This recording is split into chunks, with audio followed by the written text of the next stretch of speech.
monitoring and reporting and verification. We call it MRV in international climate change. It's critical because it's about transparency, because if in the future, if countries like Australia are going to buy carbon credits, we need to know that a tonne of CO2 sold from Kalimantan is the same as a tonne of CO2 sold or bought in Australia or somewhere else. We need to have that assurity about the quality, and people will need to know, particularly if they're buying emissions on the international carbon market, that a tonne of CO2 emissions really is a tonne. So the MRV is very important.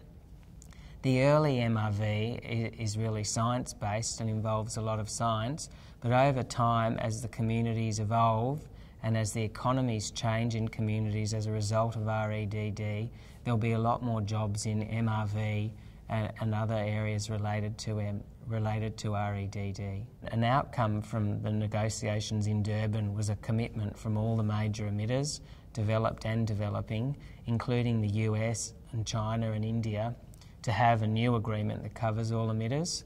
But climate finance will be an important ingredient to get developing country engagement.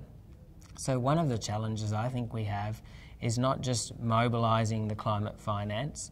To give you a feel for the volume or the size, 100 billion is roughly equivalent to about 80% of total current overseas development assistance flows.